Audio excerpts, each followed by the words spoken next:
We continue our inquest into Ghana's disastrous performance at the 2021 AFCON, and today we are in the office of the Honourable Member of Southton, who is also a ranking member on Parliament's Committee on Youth, Sports and Culture. Honourable Kobina Weyome is my guest on Sports Check, and after this break, we talk AFCON.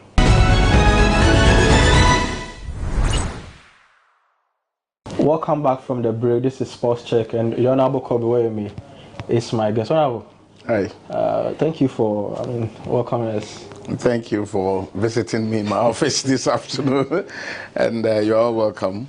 You know, prior to coming here, I was doing some research, and one of my colleagues in the office was like, "Oh, he's not a sports person." I was like, "And a parliamentary select committee crowd, what you is saying?" That's right. From people like her, what would you say to them? What kind of education? What is the role of the Parliamentary Select Committee on Youth, Sports and Culture? Thank you, and welcome to Parliament, precisely my office. And good greetings to my constituents that may be watching, the people of South Tongue constituency in the Volta region. For the purpose of further elucidation and understanding, Tongue means riverside, and that's why when you come, you see the river, you know, giving you beauty of nature. Well, a member, in fact, I would say that the workings of Parliament, for the purpose of oversight, to, as it were, work and ensure that the executive lives up to expectation, are done through committees.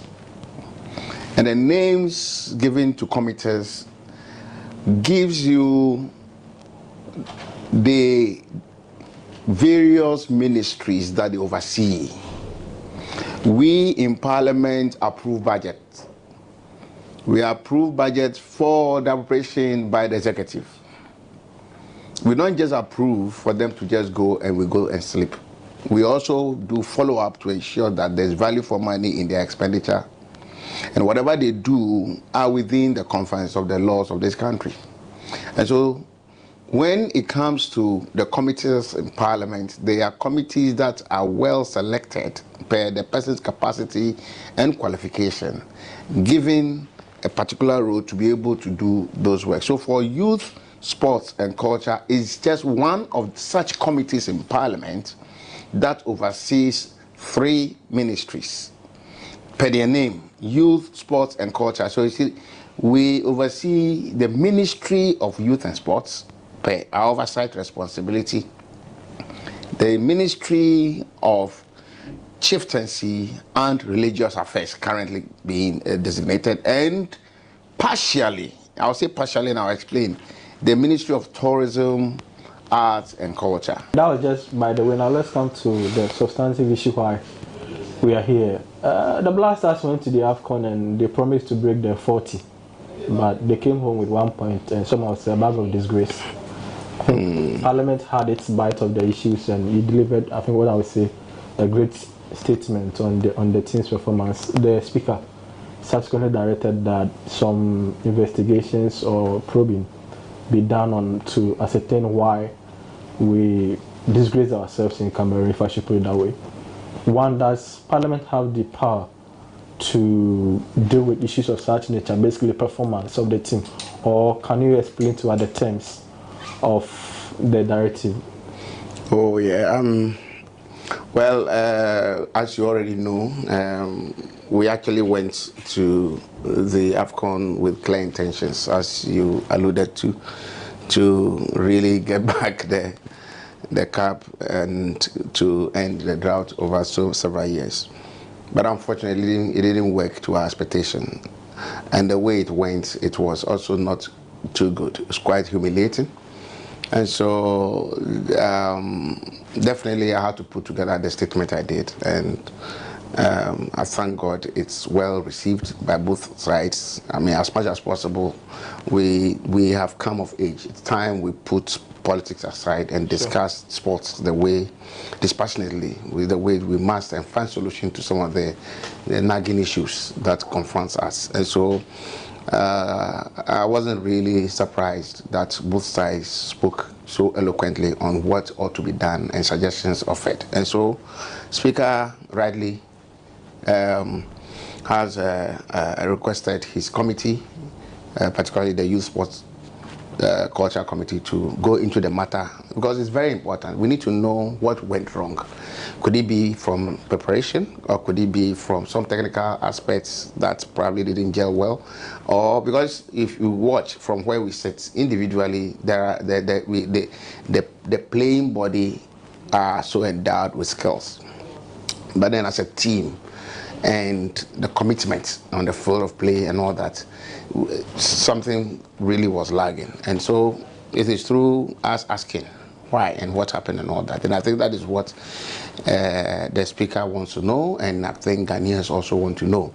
Yes, I mean, we are clothed with the powers by the Constitution and establishment of Parliament and the role as Parliament to have oversight over the executive arm and over every public institution and everything that concerns the public. So, which institutions or persons are you looking to speak to? Is it the FA, the Sports Ministry? Or? No, we speak to all of them. In fact, the committee identified quite all these people that will be invited. We identify all key stakeholders, NSA, the Ministry of Youth and Sport, the GFA, including their technical handlers and everybody, all together. So it's like trying to understand. So the GFA will be invited as well? Oh yes, I mean, you can't have this thing done without getting them also invited to hear from them. Because see, the point is that you can never tell. It could be that probably by the time they requested for money, the money didn't come at a time, because of these things, preparation, you need time to prepare. You might have put in your request for money and then the money came in at the 11th hour, for instance. Definitely you don't expect a good delivery at the end of the day, because you think all these things are things that might come out. So that next time government, hey, when requests such as that come, you treat it with the dispatch it deserves. What about the playing body, the players themselves? Because at the end of the day, they are the key actors. They are the ones who went to the field and did not give us the result that we all expected. Are you going to extend invitations to the Dida, use the Thomas parties, and maybe via Zoom, or for them to speak on what happened in Cameroon? Yeah, I mean, we might want to have a chat with them. I mean, these are wonderful players that we believe they are. And in their own rights, individually, they are good, they are doing their work. But then maybe as a playing body, as a team, what happened? Is there any infighting? Because the reports we keep hearing is that this person gets the ball, he doesn't want to, he was looking for a particular person to pass ball to, maybe, those sort of,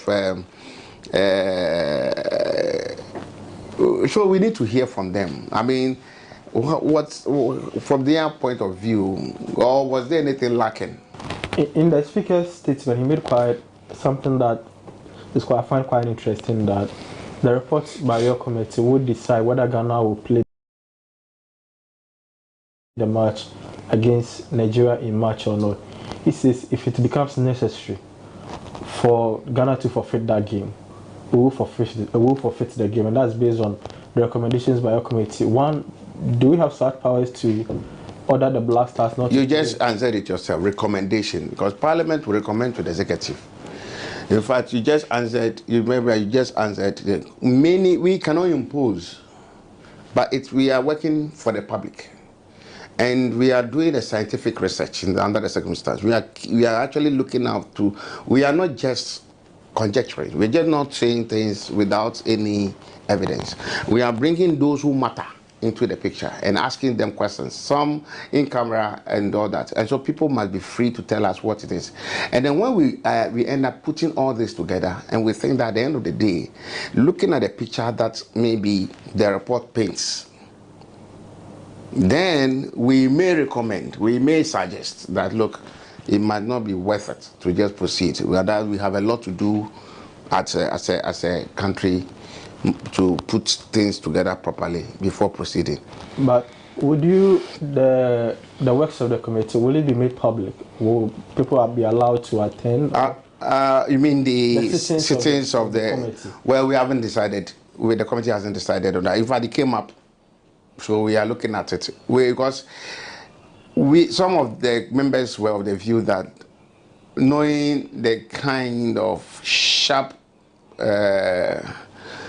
media we have, we don't want a situation where somebody is taken out of context and muddy the waters, because at the end of the day, we want to come out more united, more purposeful in terms of resolution on the way forward and getting the right things done.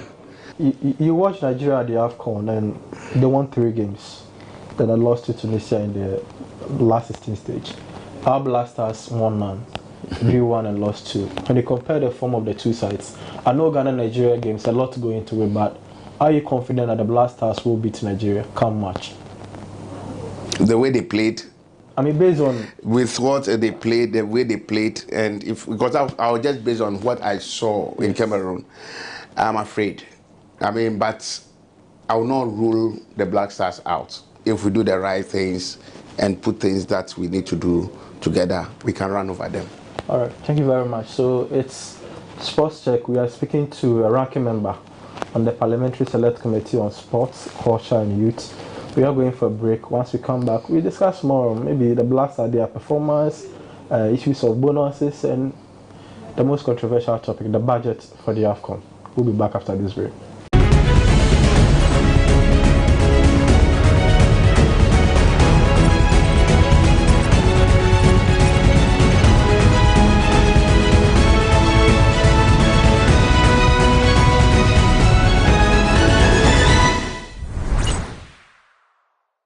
Welcome back from the break. This is Sports Check, and my name is Perez Ezwakwa. The Honorable Kobe is my guest. We've already dealt with the issues about the Blasters and the committee set up to probe the happenings in Cameroon. Now we are going to talk a bit more about the budget. Honorable, from where is it? Do you have any idea how much Ghana spent on the 2021 AFCON? No. I wouldn't know the exact amount of money that was spent. And that's how come it found space in the statement, because it's been a question that has been asked by quite a number of Ghanaians, and the calls that I've received and the talk shows that I have participated on, and they want to know. However, when we're approving the 2022 budget, I mean, I actually saw a sharp rise in the budget allocation for the ministry, and it was quite unprecedented. I will applaud, I applaud the ministry for getting that amount, but provided what they were the source from which they intend to get those monies really comes. So until we get a breakdown, because this interaction through the investigation will also bring all of that. Is that a bit of a concern that we go into a tournament, we spend before we come back to account to the people? If we so dearly hold Ghanaians, or we so dearly hold on to the principles of accountability, I feel we should tell Ghanaians that we are embarking on this particular mission. This is how much we are going to do, so that in the event that anyone has issues to raise with the amount of money going to be spent, then we can do that. But then we go into the tournament, then we come back. I mean, it's... You see, in the budget that we approved, you realize that you have an excess of over 300 million.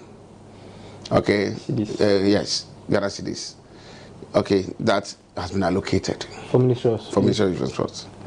So I want to believe maybe allocation for goods and service, okay, might be what they are spending from. Even though I know they've always overrun their budget, and that has its own consequences. We've mentioned time and again when we are debating their budgets. And I want to believe that that is the reason why this time around they have given that ceiling to their destiny. Line by line itemization of the breakdown of what they intend to do, the projections. What they didn't do was the actual figure for the AFCON campaign was not explicitly, stated in their budget. And so it found expression in our reports on the floor. that we would want to know how much, okay, they actually intend spending on the AFCON alone, which was not clear. However, we can still be doing it this way round, where you have gone and come back, give us a breakdown, which we have requested for, and see how, whether it is within what we approved for them. Okay, so we've done enough of the budget issues. Now let's come to the performance of the team itself. I mean, I thought we dealt with it. Anyway, but I think performance, well, below our expectation. Yeah, I mean, below our expectation. What went wrong for Ghana? I will not be able to do. These are questions, Charlie, bro, I'm unable to answer. Because I will be lying to you that, you see, that's one of the, even though in the, maybe outside the cameras, I can share my thoughts. But that one is not professional, because I'm not being paid to do a particular work. Those who are really professionals and are being paid, okay, to deliver, we should hold accountable. Were you impressed with the coaching? There were problems with the entire technical whole. There were problems. We all saw it. Because there was times my village brain, Taflachet, was telling me that the thing wasn't going well in a certain flank. What was going? Some place was leaking, and it was consistent. And we must have a policeman there to block any movement. Are you getting me? Yeah. It's like the policeman there is sleeping. Taflachet. Like that, you know. No, so what can we do? I'm actually preaching one of the matches where, from the first half, one of our sides were leaking throughout, and the coach didn't have enough. So that is why. So I'll ask. Technical people, this is what I'm seeing. You are not seeing that. I will say that because at the end of the day, we are paying you to deliver, and you are a professional. You know the game because you are the one. You have the third eye for the thing. I don't have it. And so I can't pretend to tell you that I know more than you. So do your work. Are you understanding me? So yeah. I will not go on air or anything and say that Anka, the way to hire, the way to hire. No, it's the last thing I'll do, and I will never do that one. One of your colleagues, I think the Honorable Fida Prempe, made mention of the fact that these days you don't see pride, hunger, patriotism when the Blasters are playing. Is it one of the attributes that you think was missing with regards to the team's performance in Cameroon, that the players did not show enough hunger, enough desire to kill themselves for the country? Is that something that you... That is an observation, and she may be right. She may be right, and that's an observation. That's why I talk about commitment. Your ability to die a little, as if you're losing some 50-50 balls, easily, balls that you can equally fight for. You know, and it's like there's a slack, you know, anytime, I don't know. And then, I don't know. I don't understand also one of the things, like you are pushing forward to play, to go and score or whatever, and you end up playing much more within your circles, passing among yourselves, and not pushing forward. I mean, there are several things. So it's an observation made. Like I said, I will not go into those detailed observations because we want those who have the third eye, who are mandated to oversee the entire thing, come and tell us. Some people believe that the performance of the team is a manifestation of the general problem with Ghana football, where we've gone from being a top team on the continent to now being one of those teams on the ground, and our league and our football seem to be in a mess. Have you made that? Do you subscribe to that notion that what happened in Cameroon is a representation of basically what Ghana football is? Yeah, of course. I mean, I agree. I agree that we the football, in fact, sports in general, football in particular, we keep retrogressing. We keep going down. And I think that there's the need for government to assist in building the infrastructure and build the human resource capacity, and to get the local league supported and facilitate rebranding. Even though the clubs may be private owned, government still has an interest because they are the roots bearing the fruits, the roots and the tree bearing the fruits. The fruits being those we call up into the Black Stars. And so if you don't have a good root and a tree to nourish the branches enough to give you good fruits, definitely garbage in, garbage out.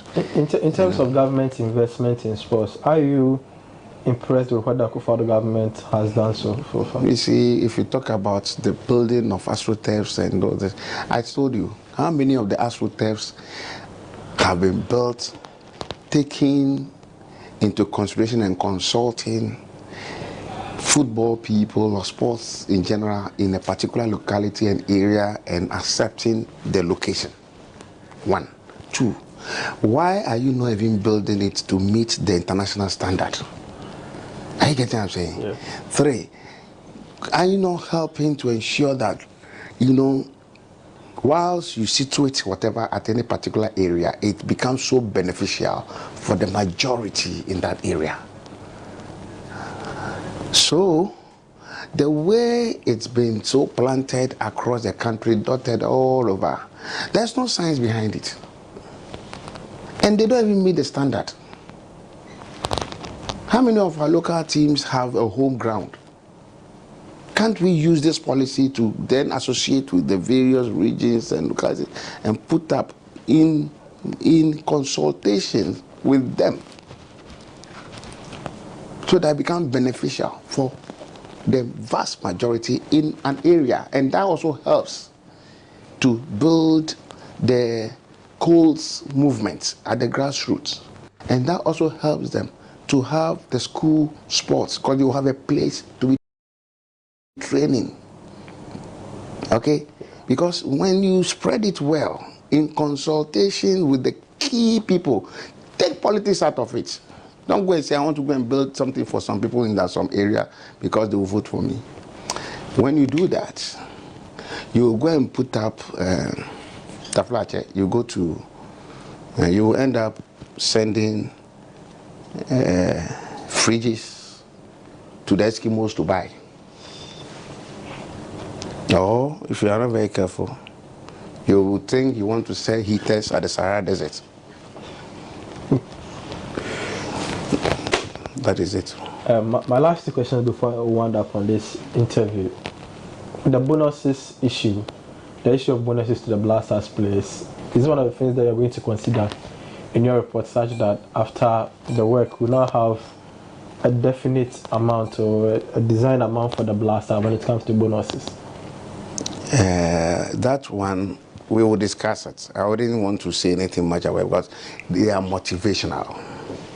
They are motivational in the sense that something to just motivate people to die extra. Do you think we should continue paying bonuses to Black Stars? Oh, it's not a bad idea, but it should be the ability to pay. It shouldn't be like you are pulling the hair from somebody's nose. Even if you don't have, you have to go and look for it from wherever, at the expense of other equally important state needs.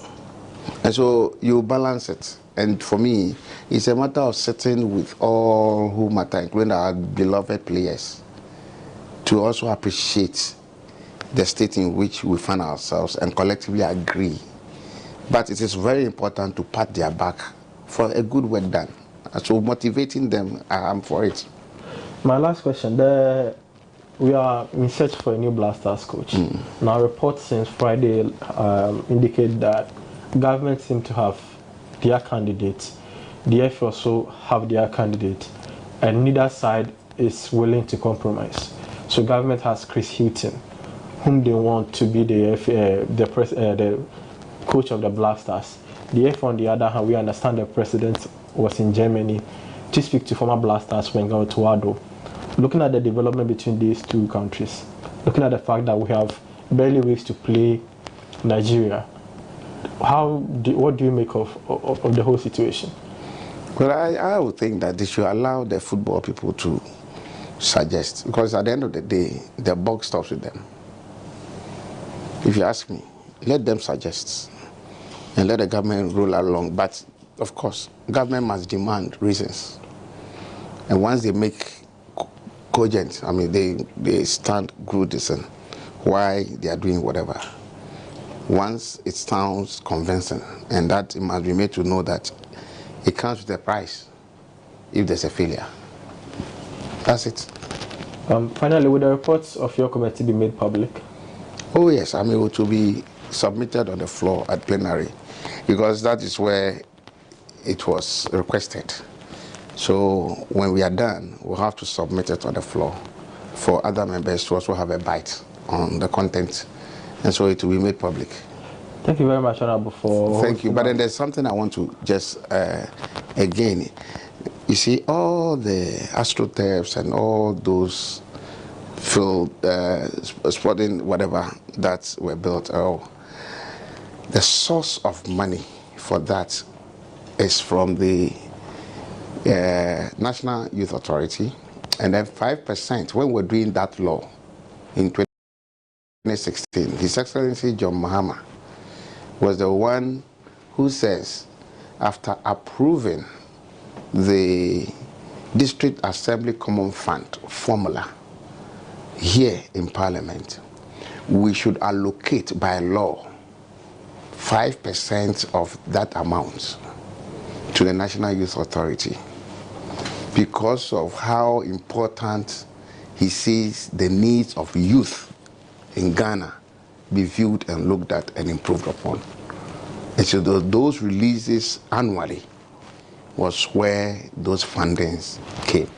And so when they are praising those constructions, let Ghanaians remember the architect brain behind those, His Excellency John Dramani Mahama. Thank you very much. And this has been a riveting conversation with the ranking member on Parliament's Select Committee on Sports, Youth and Culture. We discussed the blasters, the committee set up to probe the issues. We also did a bit of politics by saying that we should credit the Mahama administration for the assertive that we see around. This has been Sports Check and Perez as well. So we meet again. Macron.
Our next speaker is someone who does work in government, and he's here to discuss and tell us more about what his agency does when it comes to the grand scope of advertising and marketing.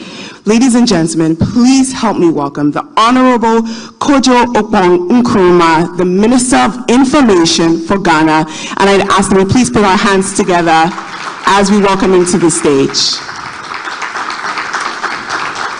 Thank you. Hi, good morning, and how are we doing?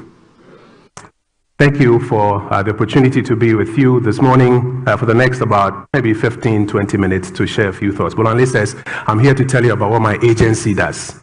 My agency is the Ministry of Information of the Republic of Ghana. And we're set up within government to be responsible for first helping government communicate properly within itself, and then with its various stakeholders and publics. And if you have difficulties in the private sector doing this job, you can imagine what it is like in the public sector. This morning, I want to spend a few minutes to speak to you on the subject Africa Rising, like we've always been talking about, but within a slightly different context, a context of what a government agency like mine sees the task ahead of us. And I want to start by, just going to a dashboard of what I found on Google. So I just Googled Africa Rising, and I went for images to see, what pops up when you say Africa Rising. And you would find that the conversation of Africa Rising has been going on for a while now. A little over, 20, 25 years we've been talking about Africa Rising. And one of the first questions that came to mind was, how come we've been talking about Africa Rising for the last 20, 25 years and we haven't changed the conversation to Africa has risen, or the next phase of Africa, or what? And we are still talking about Africa Rising. And how far have we really come with this journey of Africa Rising? It got me thinking about what different people think when you say Africa in the first place. And actually, when you start talking about Africa and trying to find out what Africa means to different brands, corporate brands, government brands, other brands, Africa means different things to different people. And the challenges and opportunities and the concept of Africa Rising means different things to different people. So as far back as 2014, the WEF on Africa, some of their panels had a number of interesting personalities commenting on what they thought Africa Rising and Africa was. And I'm going to start from there, trace it to now, look into the future, and talk about what agencies like mine are doing and what your agency can do to help us succeed. Good deal? Deal. So, the Bharti Airtel Group, very big from India, then tried to expand around the world, now pulling back a little bit. I think it was Sunil Bharti in 2014 who said he sees Africa as an article of faith, a leap of faith, a jump of faith, something that could happen. If we jump into it, maybe it will happen. Imam Properties, Mohammed Alaba was talking about Africa going through pains, but potential out there. Maybe if we're able to overcome the pains, this continent of what? Poor, hungry people, not a lot of opportunities. Maybe if we get out of it, there may be some things out there that we could look out for. The Chinese guys were talking about the fact that Africa's rise will make the world more stable. So Africa was a landing zone, strategic landing zone for them, where if they were able to help stabilize, progress, and rise, the world will be a better place. Not so much about Africa itself rising for its own sake. And it could go on and on. Even for some of our own people, Stephen Olabisi from Nigeria is talking about the fact that this is the right time for anyone to come and invest in Africa. That's 2014. So I don't know if it's still the right time or if it's been the right time for a while or it'll be a right time in the future. But the point I want to make with this is that Africa Rising and Africa means different things to different people. What does it mean to your brand? What does it mean to public agency brands like mine? And how do we coalesce in a safe landing zone to agree on what it means and to move forward with it? Now, my conversation today I seek to traverse about 6 major pillars. I want to talk about the relevance of this concept of Africa Rising. I want to trace a recent history, some of the basic things we can see as evidence of Africa Rising. Of course, there are challenges that I'll speak to.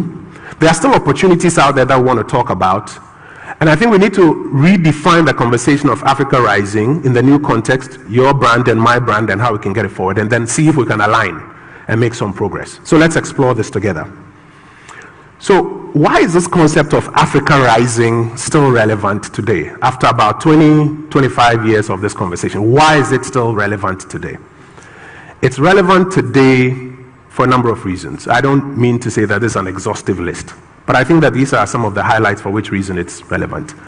It's relevant today because, first of all, we are a continent, no doubt, that has a lot of wealth. And I'll take my time to explain what the wealth is about. It may be in resources, in people, in many other areas, but we're a very rich continent. Yet, as people, many of us are very poor. And so we have an opportunity, a challenge, to try and align the wealth of the continent with the poverty of the majority of its people and hopefully align it upwards, not bring the, the wealth down, but to get the people up to a point where the wealth of the continent means something for the majority of the people. So it's an opportunity to rise. That's why it's still a relevant conversation today. It's still a relevant conversation today because when you look across Africa and you compare Africa to many other jurisdictions, I think we can honestly say that we are still a weakly governed people. The Queen, Her Majesty the Queen, just passed on. And hundreds of millions of people were glued to their television sets, watching how in the midst of pain and discomfort, the British establishment was still so well organized and governed. And they knew who would take the first step after who, and what will happen after that, and what this means. And they were carrying all of us along. Of course, that's the empire, hundreds of years of, governing and organization. But in many other parts of the world and in Africa, you will find that governance has not necessarily been spick and span as we would want it. And in Africa as well, we can agree that our governance systems are still weak. And it gives us an opportunity to strengthen our governance systems and hopefully use those governance systems to deliver better value to our people. So that conversation is still relevant. It's still relevant because, tied to the first point I made about rich but poor, is the fact that the average African, the individual African, still has very low per capita income. If you look at the average earning of the average African, in my village or in your village, you'll find out that our per capita incomes are still very low. And yet Africa is full of opportunity around us. You can just walk out here and turn to your right, and you will see the opportunities that abound, whether it's in resources or it's in people or it's in potential out there. So the conversation is still very, very relevant today. Now, apart from the conversation of relevance, I want us to talk briefly about some of the historical antecedents in our recent past that show that the story of Africa Rising is real. First of all, in the last 20-25 years, while we've been talking about Africa Rising, you'll notice that one of the things that we need to deal with, democracy, governance, has been gaining dividends in many parts of Africa. A lot of African countries went into a democratic space, elections upon elections, changing government, and beginning to deliver some dividends from democracy. Apart from the expanding democracy, you also find out that what democracy is supposed to deliver, which is growth, development, improvement in quality of life, somewhat started showing up.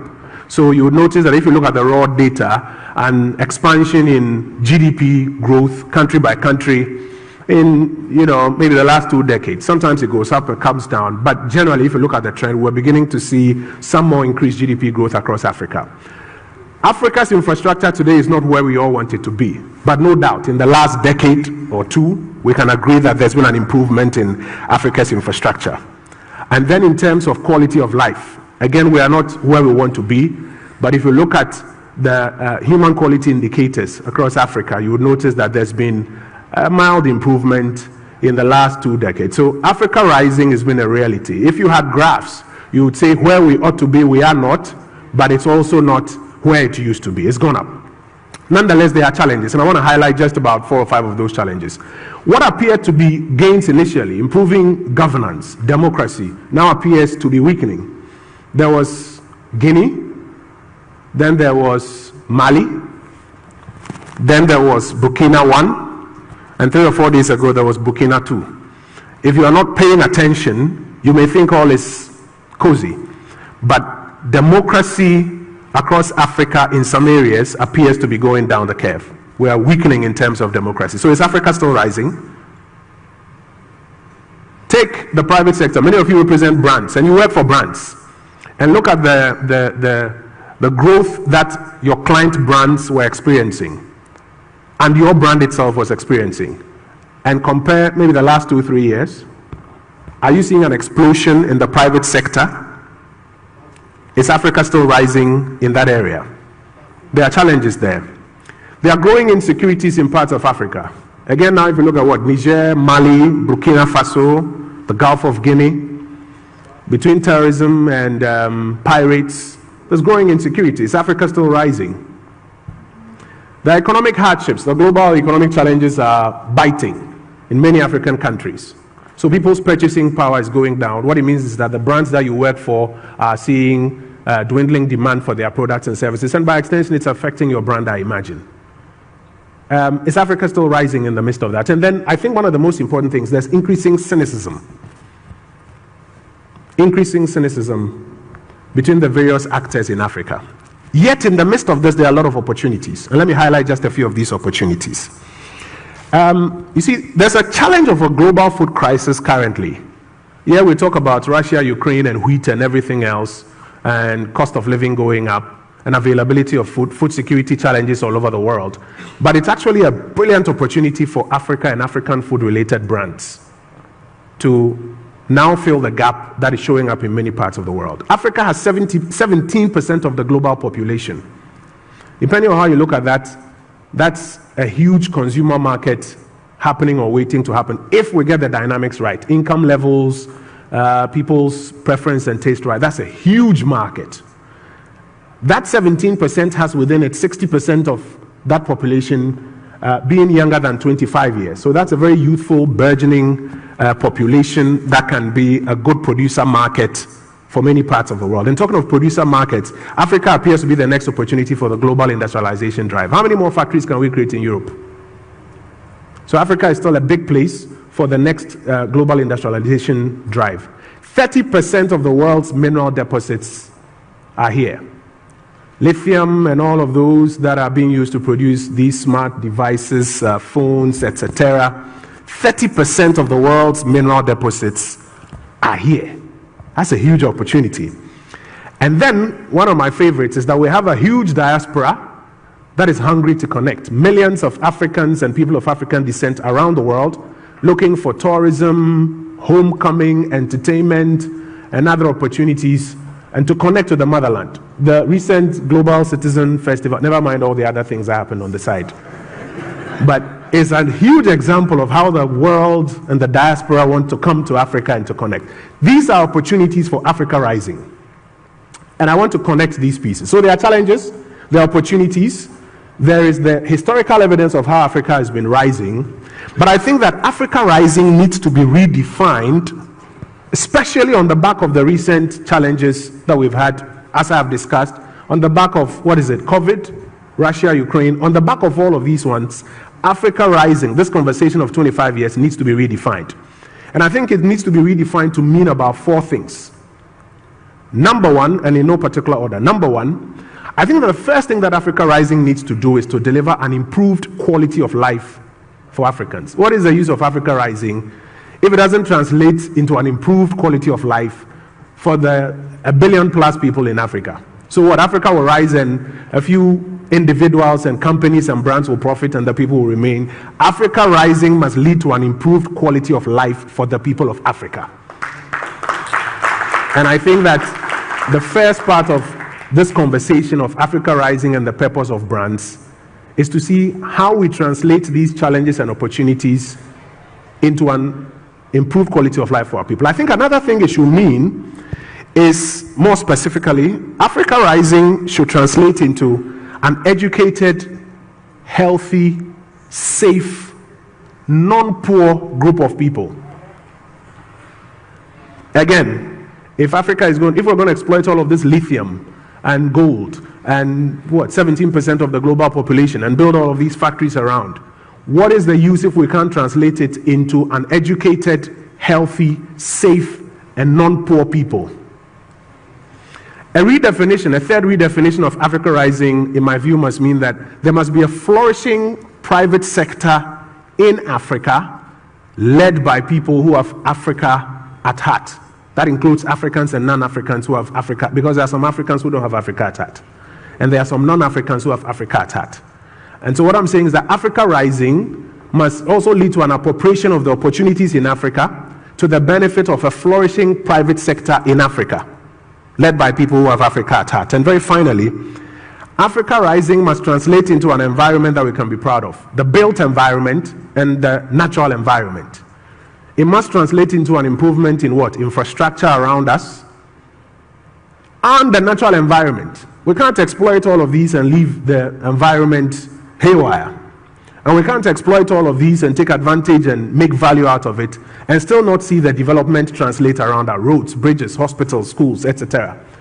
So when we say Africa Rising, in the midst of the history, the opportunities and the challenges today, respectfully, colleagues, I want to submit to you that brands like yours and mine must focus on how to get it to translate into an improved quality of life for our people, educated, healthy, safe, non-poor people, a flourishing private sector, and an improvement in an environment that we can be proud of. This is what it should mean. And it should call for purposive alignment. So I'm coming home. This alignment, in my view, requires four brands to work together to align if we are going to A, redefine Africa Rising, and B, translate it into some of the objectives that I'm respectfully submitting to you this morning. And the first group of people who must respond to this call are the people in the public leadership brand. So in Ghana, President Akufo-Addo is a public leadership brand. Former President John Mahama is a public leadership brand. I like to deceive myself that I'm a public leadership brand myself. Am I? So, public leadership brands must understand that Africa Rising, redefined, calls on them to deliver something, and we'll speak about that shortly. But I think that one of the brands that must respond to this call, as you mentioned, are the public leadership brands that are responsible for providing broader leadership for Africa Rising. I think a second group, a brand that also must respond to this, is the public institutional brands. So like the agency that I work for, the Ministry of Information and the Information Services Department, like many of the public service agencies we're talking about, Electricity Company of Ghana, they are very popular these days, I hear. I don't seem to know why, but I hear they are popular. Electricity Company of Ghana, Ghana Highways Authority, the National Health Insurance Authority. These public institutional brands must understand that they have a role to play in Africa Rising as redefined, or what I like to call Africa Rising 2.0. The Ghana Commodity Exchange, they have a role to play in Africa Rising 2.0. I think another brand, another group that must respond are the private sector brands. And I group them into two subcategories: your client brands and you. So the Guinness, the Coca-Cola, the Fan Milk, by the way, none of them has paid me to mention their name here. But all of these corporate brands, and you who help them to manage their brands, they all have a responsibility if we are going to achieve this Africa Rising 2.0. And then, most importantly, brand you, the people who have Africa at heart. This comprises mainly citizens and other people who have Africa at heart. Now, I want to submit to you respectfully that if these four brands are not aligned, we cannot achieve Africa Rising. None of these four brands can do this alone. The best private sector organization developing the best products and services on its own, minus the other three, cannot help us get to Africa Rising. If you take what happened in Kenya with the advent of electronic money, it was led mostly by private telcos, private sector brands. Research and development invested a lot, developed a service and a product that will serve people. But if the public leadership brands did not recognize it, and the public institutional brands, the regulators, did not make way and create regulation that made it easier for them to step up to it, and if the citizens and other players did not play their part, M-Pesa would not have succeeded in East Africa and become mobile money around Southern Africa and now in West Africa and in Africa and around the world, electronic or mobile money becoming such a big thing. No matter the kind of innovation that the telcos there had come up with. If the public leadership brands come up with a brilliant idea, I remember my boss saying that I'm going to put my presidency on the line to fight illegal and irresponsible small-scale mining. If the public leadership brands even get it and commit to it, and the public institutional brands don't play their part, the private sector brands don't play their part, the people don't play their part, we're not going anywhere.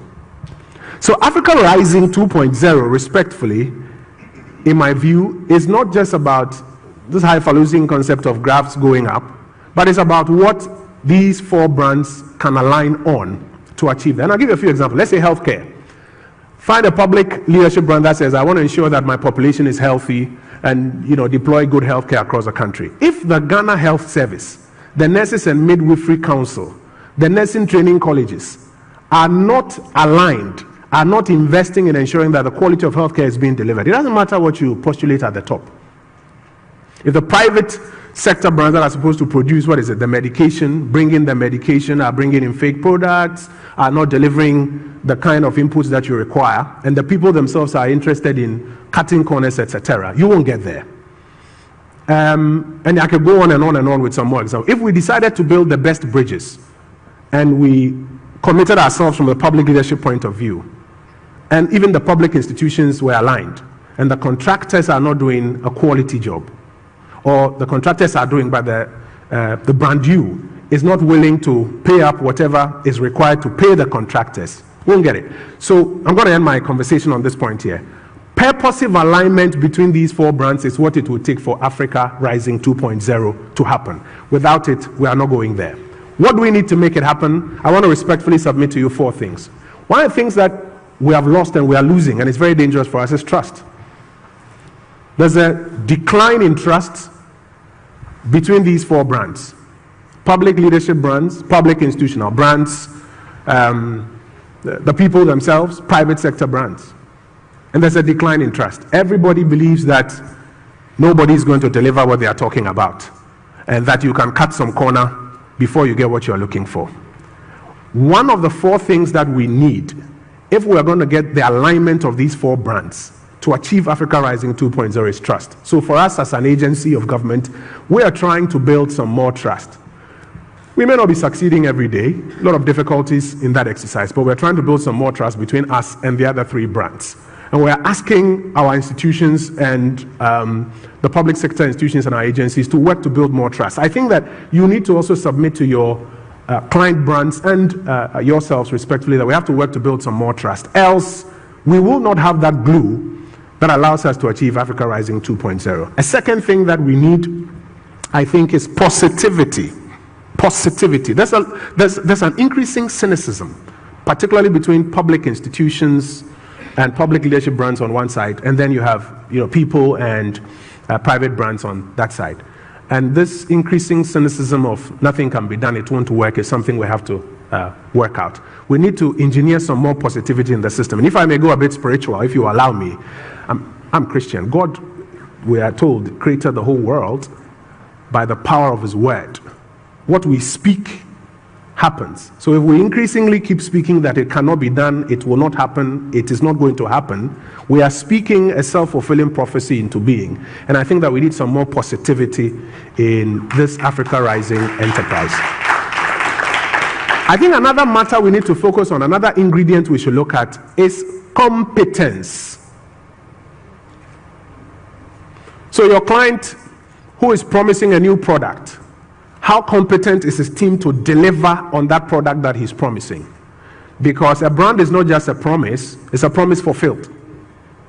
So if he is promising to deliver a product in a particular timeline or a service in a particular timeline, the promise is not enough, but how competent is his team to deliver on it? How competent is your team that is also promising him that you're going to take his brand to the ends of the continent and let everybody know and experience their brand? How competent are the public institution brands? If we say that, lights are out and we'll fix it in 24 hours, how competent are the people behind the public institutional brands? How competent are we, the public leadership brands? And if Africa is going to rise 2.0 in accordance with the new pillars I am respectfully submitting to you, I think competence is something we should pay some more attention to across board, from the top way down to the bottom. And I think finally we need some more grit, some more resilience. The fact that we tried today and didn't get the full results, and we tried today and maybe we failed, does not mean that tomorrow we oughtn't try. Apple is doing great today, but what was it? Steve Jobs was fired, was he not? Then he went to do Next. And then they later came to buy him in. If he had stopped somewhere down the line, we won't be having all of these iPhones that I see on your tables this evening or this afternoon. So we need some more resilience and grit. In Africa, sometimes it's a crime to fail. We criminalize failure. But I think that we need to encourage a lot more resilience and grit. And if we do that, we should be in good stead to get closer to Africa 2.0, as I have tried to redefine. I want to end my submission to you this morning by saying to you that it is actually possible because other people have done it before. I was just asking you, how many more factories can we build in Europe? Because they have industrialized. The Asians did it quite recently. If the Europeans and the Asians and the Americans have been able to do it, we can. Especially with all the opportunities at our disposal. But it will only take the collective alignment of public leadership brands, public institutional brands, private sector brands like you and your clients, and the people. And I think we need to work towards that alignment so that we get there. Thank you for the opportunity to be with you this morning.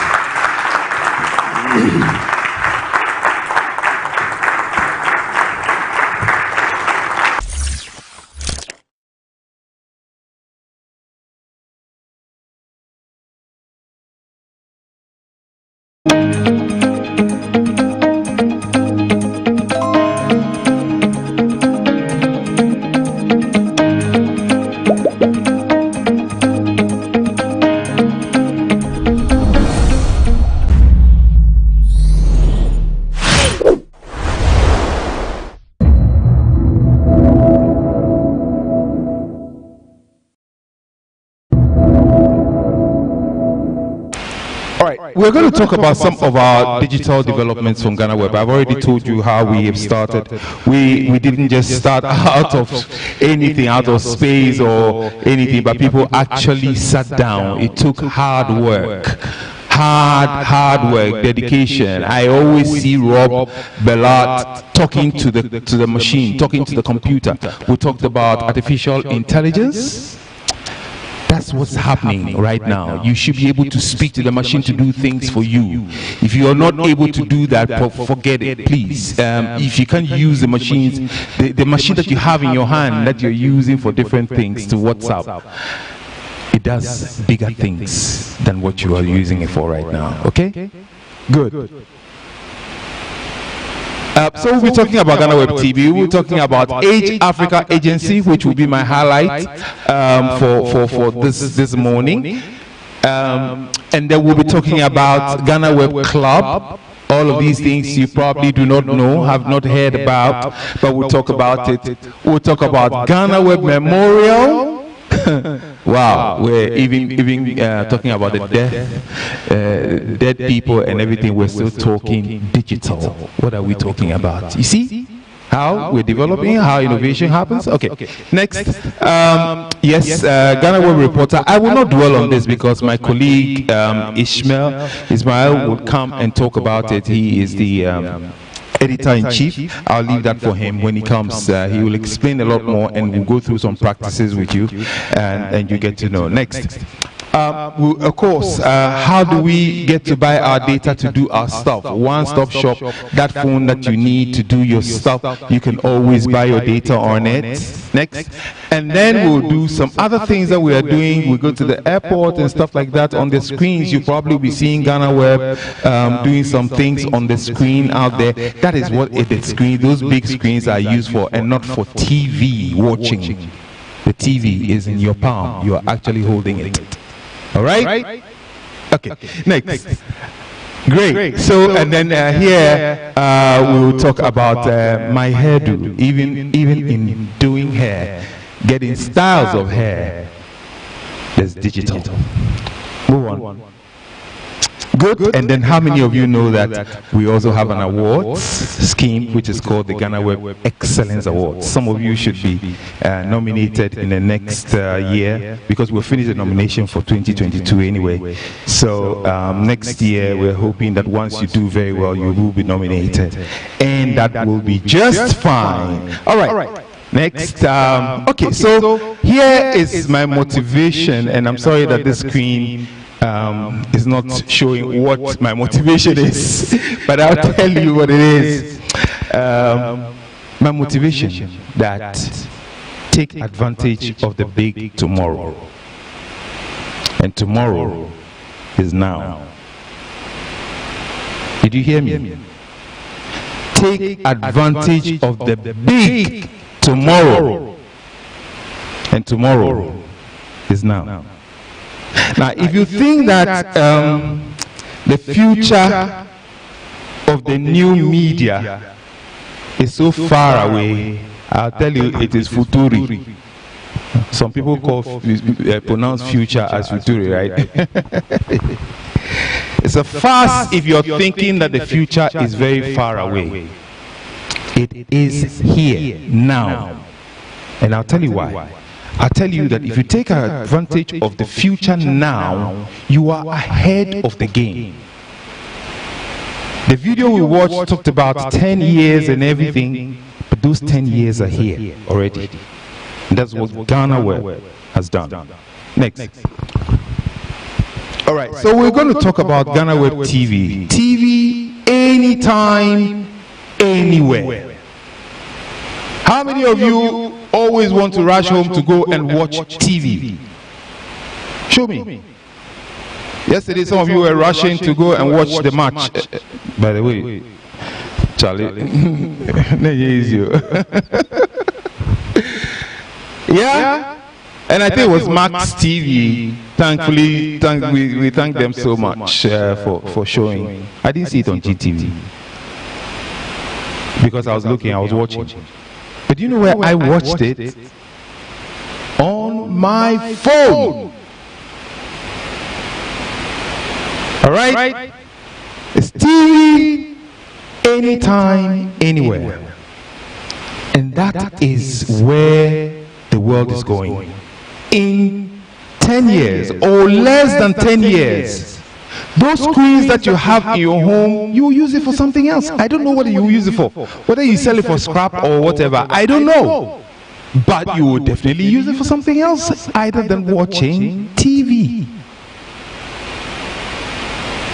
Well, my background and everything is from traditional TV and all of that. Thank you very much, Metro, UTV. Well, they are all moving digital, and I don't feel shy or afraid to say it. That's the truth. They are all moving digital. And I'll tell you why. Because I'm coming from there. We don't know how many people were watching us. We don't know. We can't tell. The sample is too small or too vague. So it's difficult to tell how many people are watching. So GhanaWeb TV, if you move on to the next, please.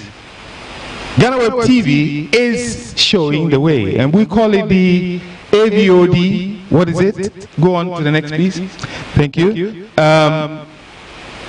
As part of the things that we have done at GhanaWeb is to put AVOD. How many people know what AVOD? How many of you know what SVOD is? How many of you even know what VOD is? It's called Video on Demand. Guys. Okay? And we've got different types of it. We've got what we call the SVOD. I'm teaching you. Some people pay to know this, or you probably read a lot before you get it. All right? So, SVOD is subscription-based video on demand. Those ones you pay, and of course you get it. So your Netflix and whatever that you have, those even DSTV and all that are SVOD. There are no adverts on it. The only way they make money is through your subscription. Okay?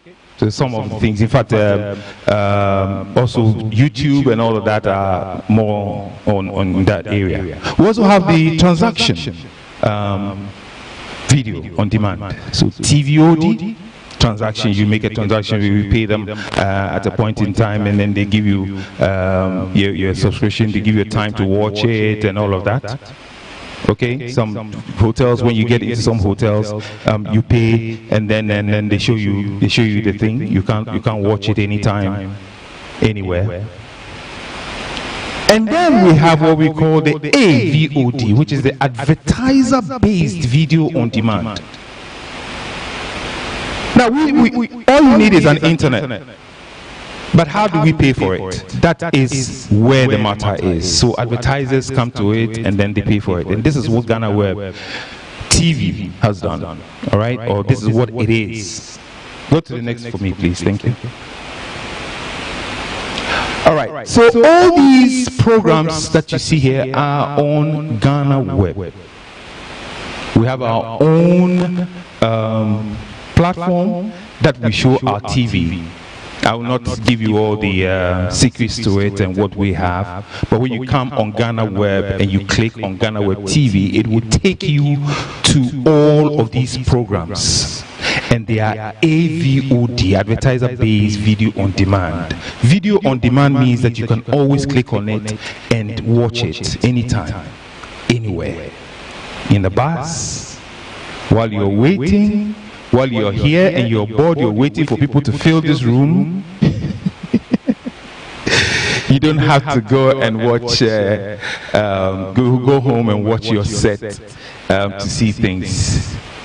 But like I said, our traditional TVs are getting onto digital, and that's the way we are going. We are always showing the way. All right, go to the next one for me. Thank you. Now, next, please.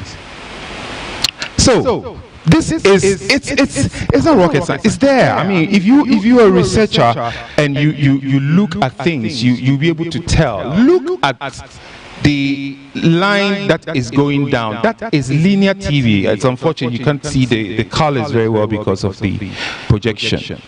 But that line over there that is coming down is linear TV. When I say linear TV, I'm talking traditional TV. It's the whole world. That's what's happening. Okay? And what didn't used to be the case, and the lady said it even in her video, you know, what didn't used to be the case is digital. It's going up. All right? So we are, and this is even just 2021. Give it some 2 more years, 3 more years.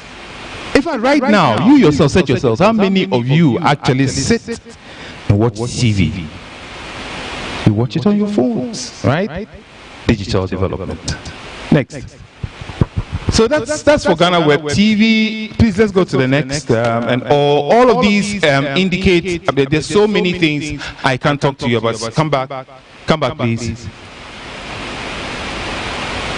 Come back one more. Thank you. So in all of these, we have. This shows, of course, that GhanaWeb has obviously the biggest numbers. There's no doubt about it. Okay, you can always check, and that's what digital does for you. All right, it gives you the reports that you're looking for in real time. All right, that's it. It's very difficult to see anyway. Let's go to next. Let's look at things that we can't see. All right, get back. Next. Right, okay. So, average daily views on other TV stations, so high. Let's not even talk about the TVs and all of that, but they're very, very high. Next, please. Now, when you put GhanaWeb into some of the TV stations, and these are old researches and everything, you find ourselves somewhere in number 8, thereabouts, before where people got to know about digital. All right, next, please. But if we put ourselves together into the digital space, see how stretched we are. And you can do the same with your TVs as well, or anything that you're doing. And I tell you, that's the reason why linear TV is moving towards this. If they don't, they'll die. And if you're working for TV stations where I have come from, I'm telling you, take advantage of the digital now. You had better. Okay? Because the future is on the phone. Right, next. Next. Thank you. Next. Now, this talks about the other places where advertising goes on. Okay? Most of you have seen SVTV, most of you have seen Kofi TV, most of you have seen Sammy Flex, and in Concern, and all those guys, right? Right? Okay. How are they doing it? This is it. This is the reason. Okay? Advertising is on the internet. Plus it's cheaper.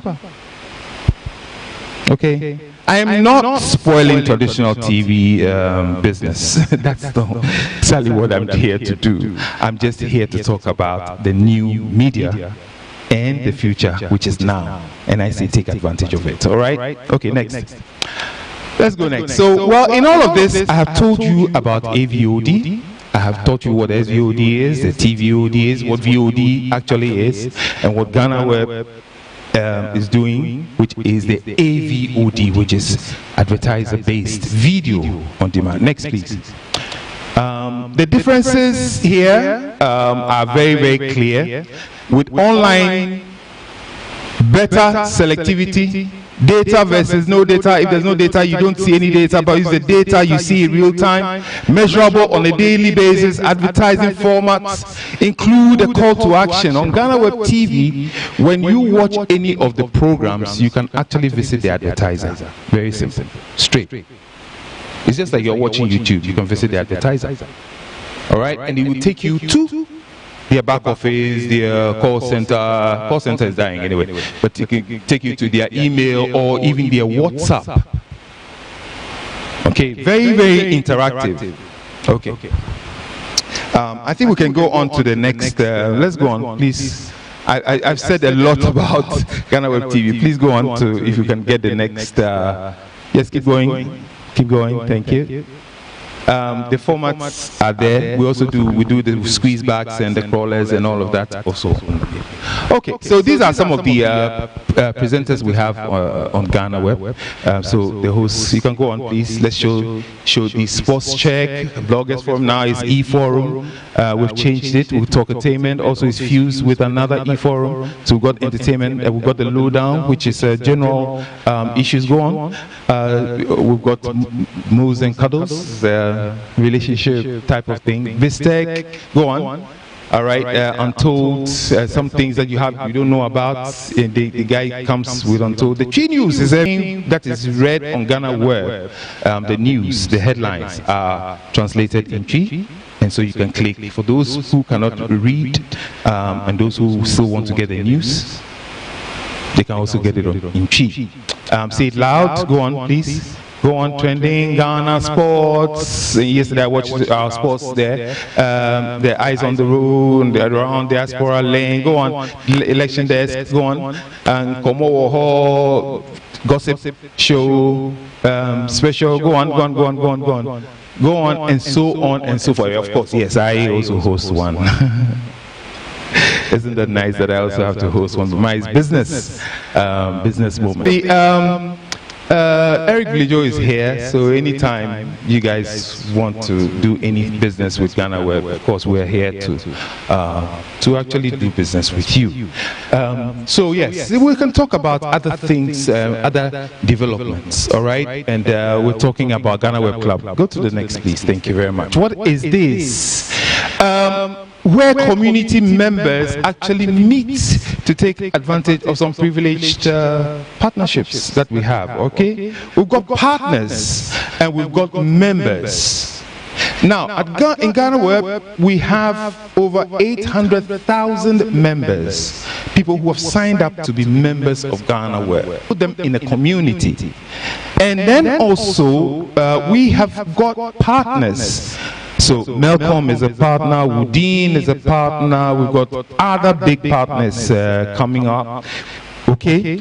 Now, what we do is that we've negotiated with these partners to give discounts to our members. All right? So our members go into Melcom and they can get a very huge discount. Digitally. They do that digitally.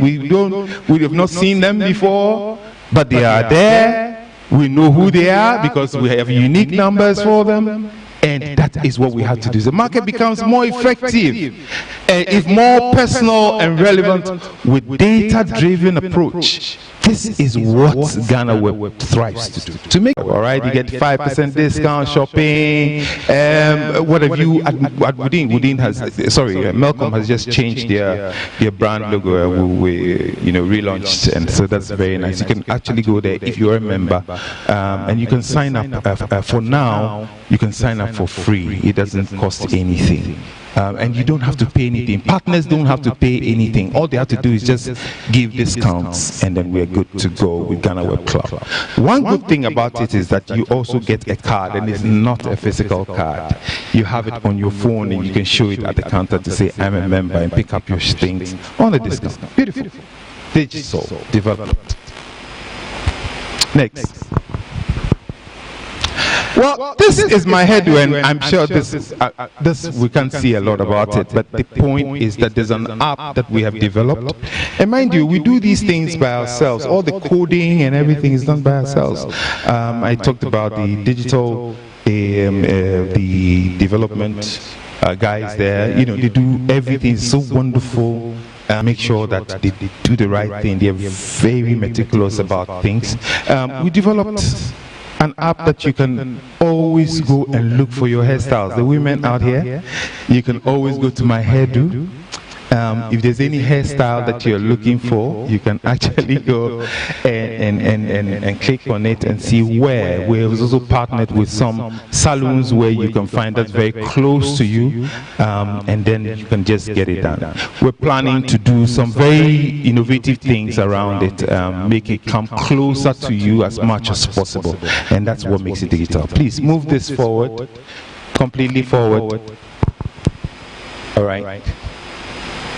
Just go on until we get to the next. Thank you. So yeah, we're planning to do some events with it and all that. Okay, go on. Thank you.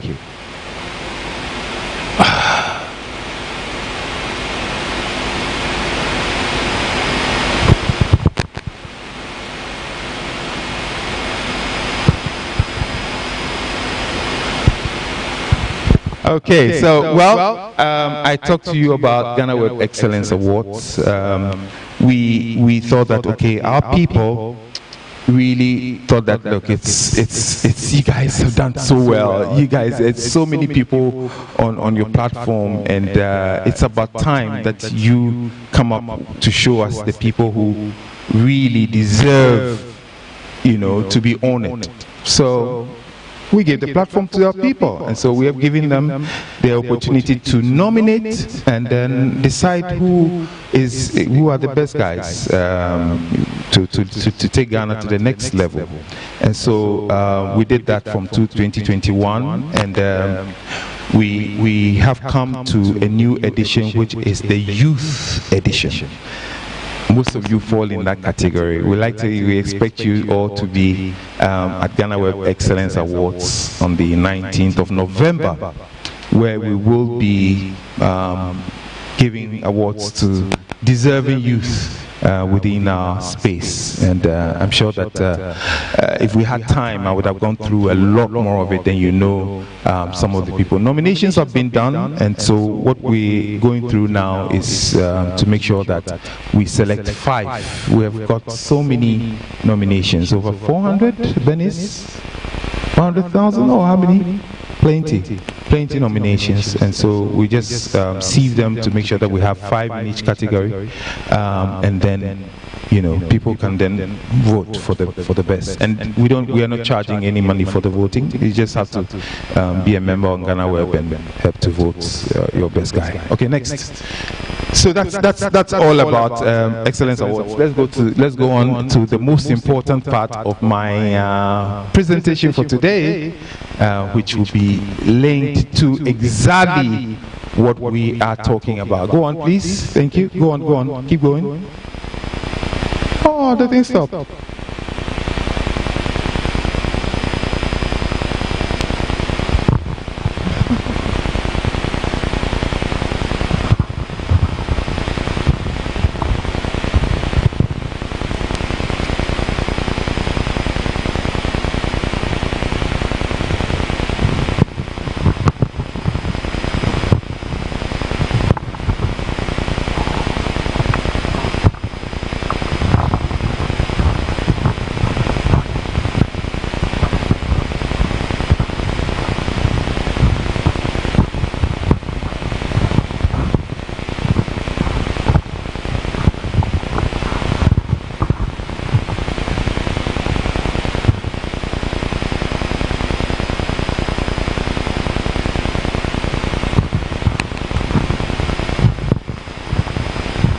Just bear with us. Don't mind me, I thought that. Okay, here we go. Now, so many of you are here, either you are interested to be creators, or you are creators, or you want to make some business, you want to make some money, you want to develop digitally to make some money. All right? Here is the opportunity for you. Okay. Now, you're doing things by yourselves right now, and I do not know whether you are so comfortable with what you have. Age Africa Agency has come for you. All right? Now, that is an MCN. MCN is a multi-channel network employed by YouTube to make sure that they manage creators. All right, let's go to the next one. Now, we work with, if you are the next YouTube hit, then you need Age Africa Media. Next, please. We work with creators, we work with brands, we work with publishers, we work with artists. What do? We make sure that we manage your channel. We manage your channel as much as possible for you. Okay, it's not maybe you think that you're doing something. Do you know the reason why you are not even monetizing yet? My guys, this could be the reason. Age Makers, Africa Web, we're connected with Africa Web. Age Media is connected with Africa Web and Africa Business Communities. All right. Now, so if you are part of the Age Agency, Age Media or Age Africa Agency, you're also part of Africa Web Group, and you're part of the Africa Business Communities. That's the largest community in Africa. And so you're part of that group. They help to build your followers as much as possible. That's all about monetization, isn't it? How many people have followed you? How many people have looked? How many watch hours do you have? That's what it is. Okay, so we know what you want to become: bigger on YouTube, to gain money with your content, and to present the best content to your audience. Age Africa offers a dedicated partner in your country who will optimize your content and help you to build the optimal content strategy. You need that strategy.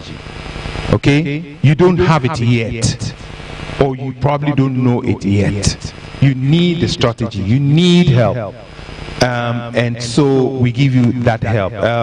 This is Paladin. It's a software that a dashboard that we give you to be able to check, so that you also know what we are doing with your channel and how much we are monetizing your channel. This is the most important thing around what I'm sure you like to know. We've got 4 streams of revenue.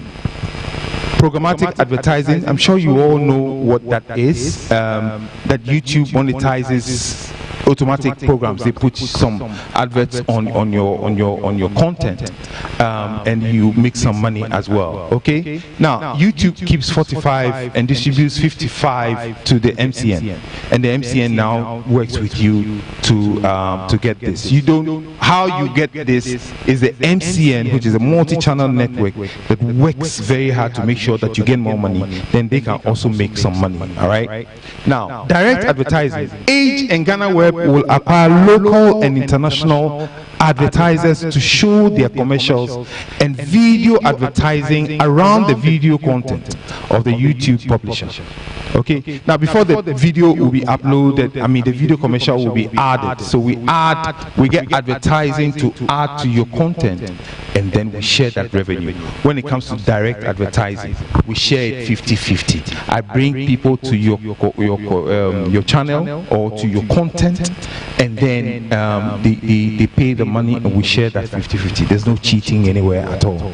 Native advertising. Now, if you have created your own thing and then you have gotten your own advertiser to put on your thing, if it's Pepsodent, and then you start brushing your teeth and then creating something that you're brushing your teeth with, a particular toothpaste, That's your own thing. If you got it by yourselves, that's it. You get 100% of it.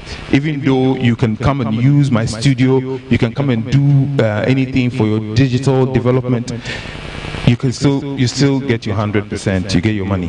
All right. Then obviously content upload used by others. Beautiful videos, content attractive and all that. This is where people tend to steal your content and stuff like that. But we help you to protect that content, and then obviously you make that money for yourself.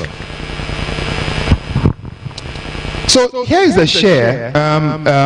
I just talked to you about direct advertising is 50-50. The programmatic, you, the creator, you get 65%, and then Age gets 35%.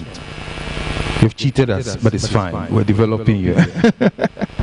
Native advertising. Oh well, this one. Well, it depends on you. If we bring you the advertising, obviously you get 50%, and then we get 50%. But if it's your own thing, you get your own 100%. You can take it.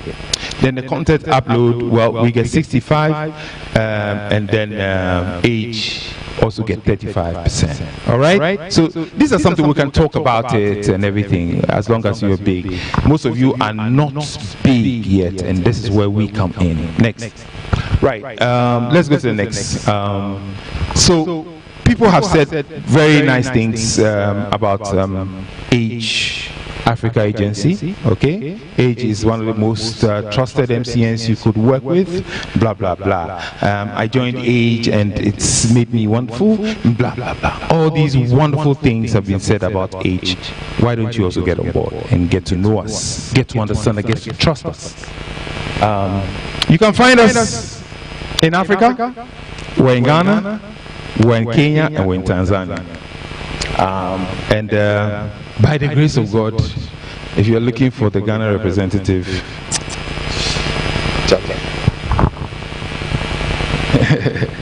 did I put up my shoulder?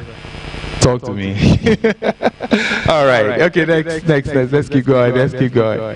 All right. So let's start the conversation. I think there's a lot that you can do next. There's a lot that you can do. There's a lot that can happen. Oh, why? You don't like my face? It's a lot that you can do. I'm sure that we can develop together. We can't talk about everything in this room. The time is limited. I believe that you have been blessed by some of the things that we've talked about, and I'm sure that you want to enhance or further the conversation. Let's keep talking. My name is Ekow Blankson. That's my number. You can call me, or you can send me an email.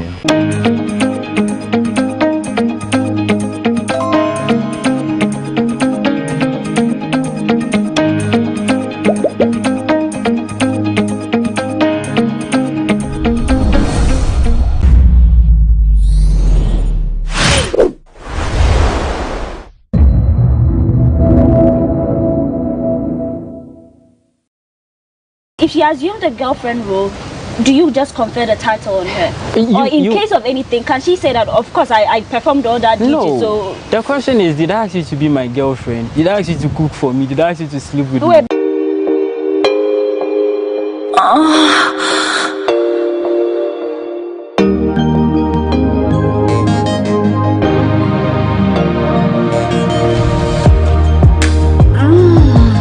there.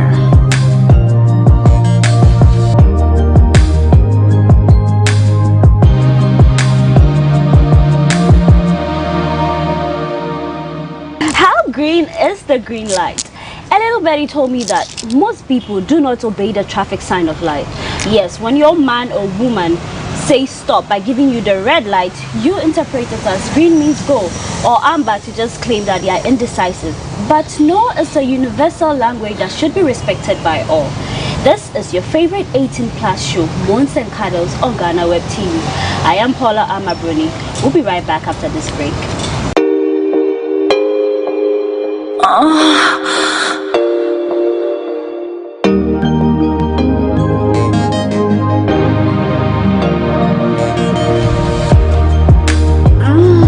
Right there.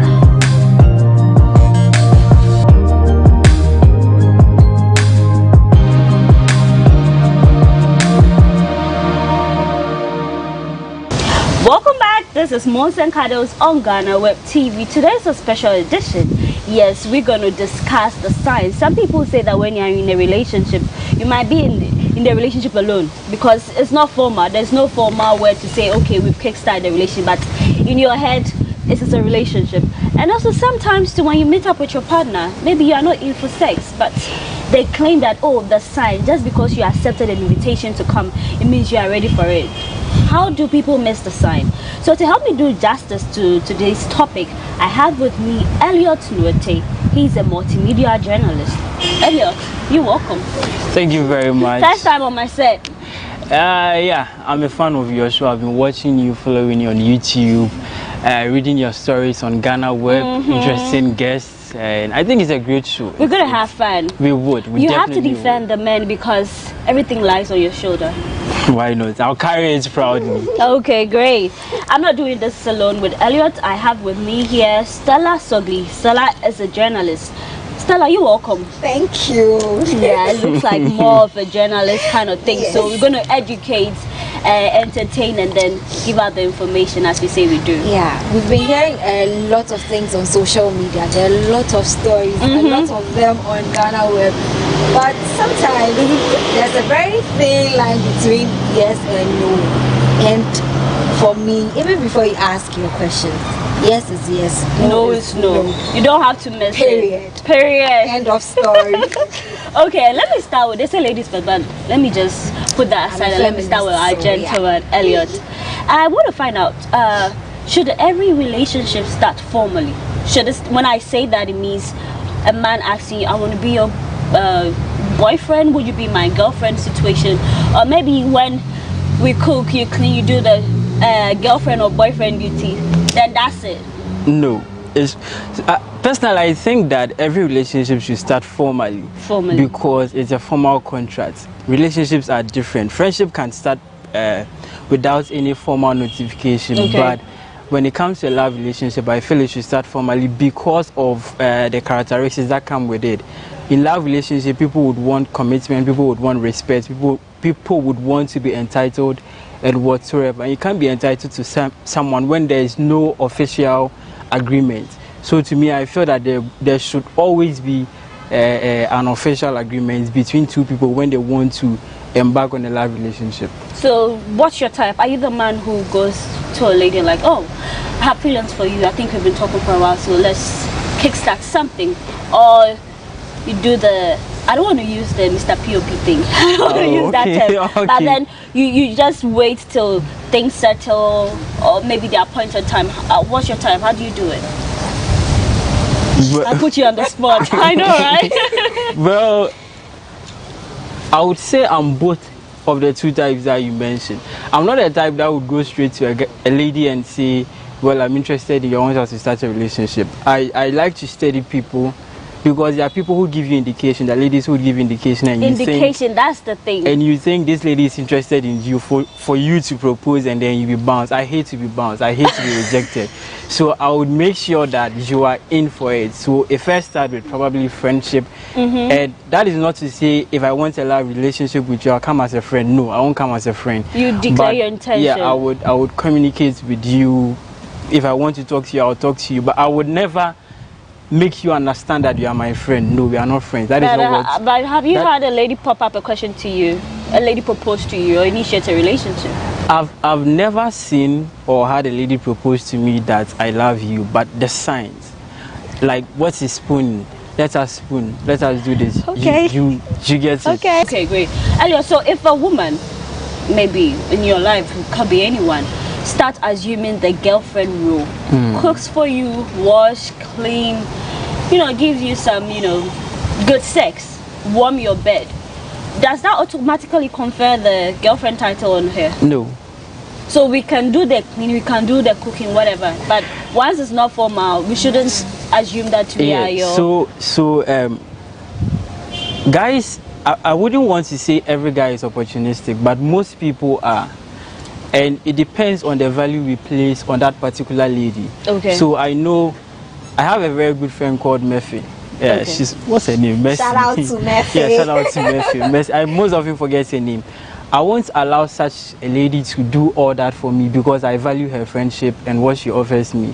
Because I know that the next moment she pulls out the girlfriend card and I said, no, we are no longer, we were not in that particular relationship, you are not my girlfriend, you are just a friend, and whatever we did was agreed, I think that person would go and I'll lose every benefit that comes with it, as well as the friendship that I cherish the most. So it depends on the value you place on the lady in question, and then the kind of relationship you want to have with a person. No, I just want to find, like, I have ladies say that, oh, I did cook for you, good company, maybe introduce you to family and stuff like that. So in her mind, she thinks it's the green light. You get, even though maybe it's not official. No. So with that, if she assumed the girlfriend role, do you just confer the title on her? Or in case of anything, can she say that, of course, I performed all that duty? No. So The question is, did I ask you to be my girlfriend? Did I ask you to cook for me? Did I ask you to sleep with me? wait, but you enjoyed it. As you said, you guys love opportunists, like, if I should borrow the word. It's just like saying, let me just turn the tables around. It's like saying, hello, Murphy, can I meet you at the mall? Let me get you a dress. You would say yes to it. But that does not give me the right to assume I'm your boyfriend. No. So a man can invest in a woman for all he likes. Yeah. If the woman has not accepted him as a boyfriend, her boyfriend, there is no relationship. So it's just we are normal friends. Yes. So some people would want to draw the line. So maybe I see you are cooking for me, and I know, and I get an indication that you are doing it because you want to be my girlfriend, and I don't want that particular relationship with you. I ask you to stop right away. Do you get it? Okay. To keep the friendship that we have. But if I also want to exploit you, who doesn't like to be cooked for? Free. I mean, if you cook for me, it will save me money from buying outside. If you are giving me free sex, it will save me the stress of going to a club or going to a pub to go and convince a lady for 3 hours to come and sleep with and all that. Do you get it? You are giving me all that for free, and it's not like I'm even begging for it or I'm paying anything for it. Okay. So, and that is understandable. I assume that you like it. That is why you are doing it. Not because you want a relationship with me. And also in a time that we find ourselves in, I think when my daddy tells me sometimes that in her time, when a lady when a lady is cooking for you, it's either she's been sent by her family or by her mother to do that. Not just that so if you allow the lady to do that, then it means that you've understood that this is where you are leading to. So if the lady summons you to any elder, you'll be held guilty. Okay. But in our time that we are all liberals and zealous, and we feel like I have the right to do what I want to do, and I can do what I feel like I should do. I will assume that you feel you should cook for me. You feel that you should sleep with me. And I mean, if I'm generous, I'll give you some. Great. I like the ending. Still, whose responsibility is to initiate the relationship? And why are Ghanaian girls reluctant? Why don't you initiate? When you like a guy, you don't give the green lights like, okay, this is it, this is a go.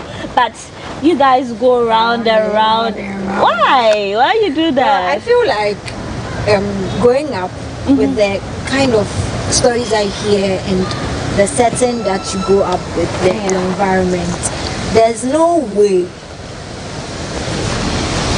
When I was 15, 13, 14, there was no way I was going to tell any guy that I liked him. Not me.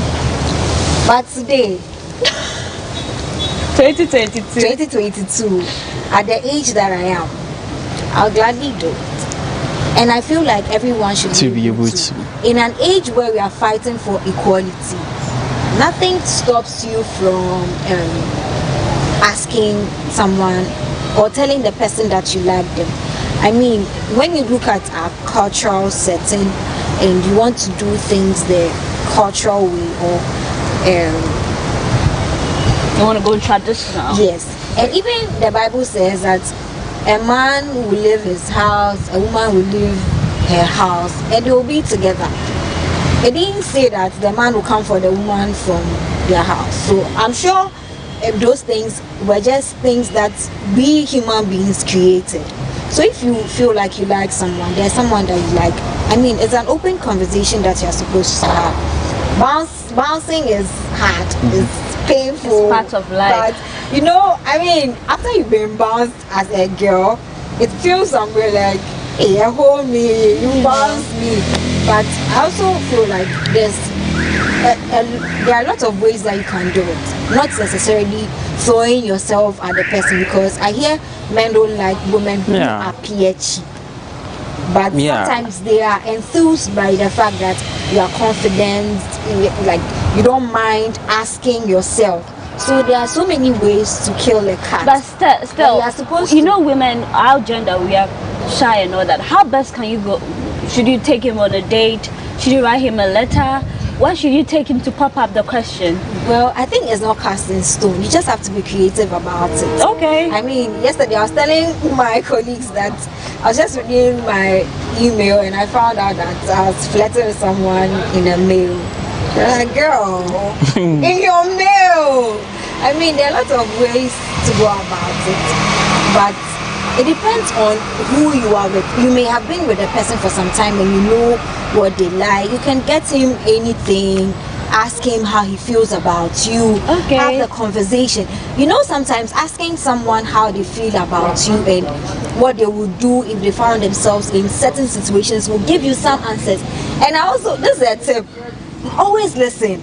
Like, listen with rapt attention. Listen, because they say a lot of things. A man who likes you will be giving you hints in the way that he talks, and sometimes those things are green lights for you to go on and ask the question, not the green lights for you to assume that okay, you are in something. But that green light will tell you if this is a fertile ground. Can I move on? Should I go? Yes. Should I go? So you have to listen.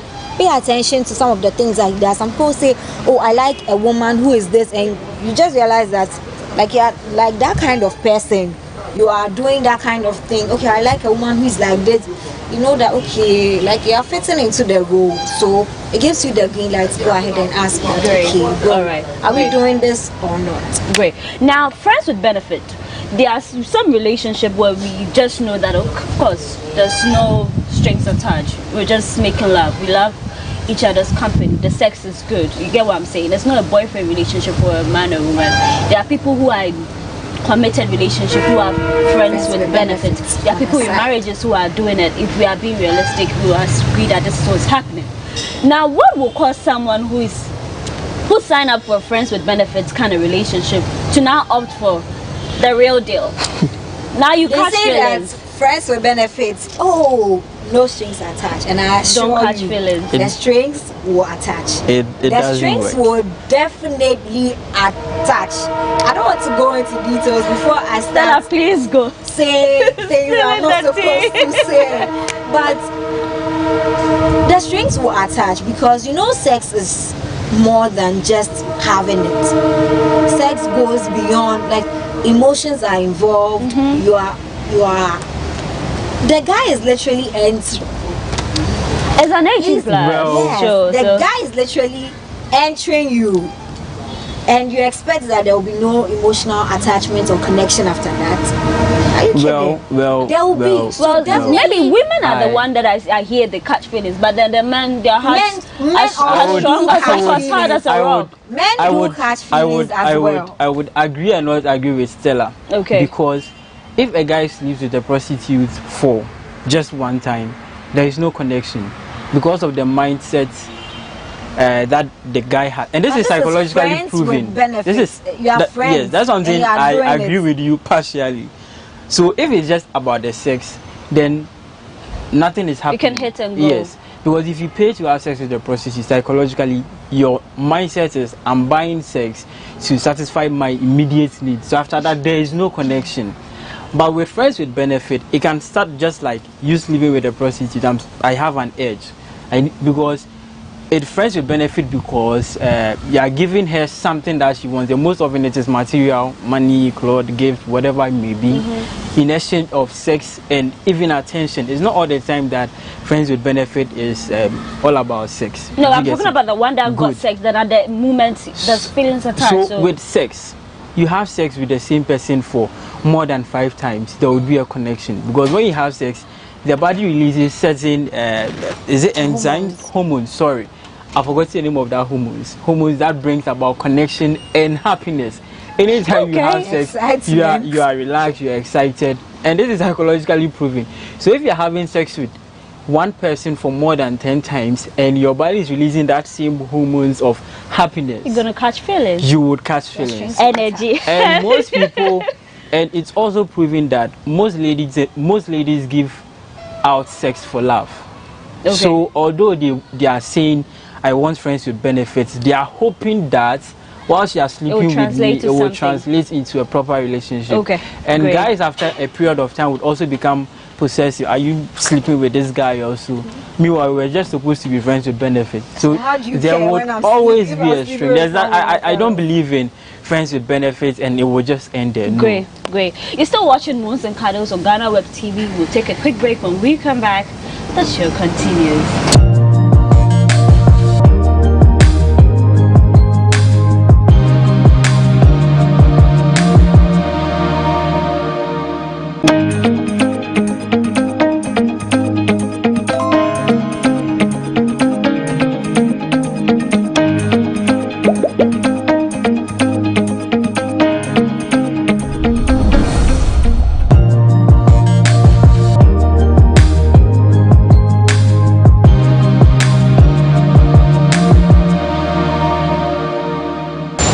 Welcome back from that quick break. You're watching Moons and Cuddles on GhanaWeb TV. Now today's discussion is interesting. Like, it's one that is very educated because a lot of people have been getting it wrong.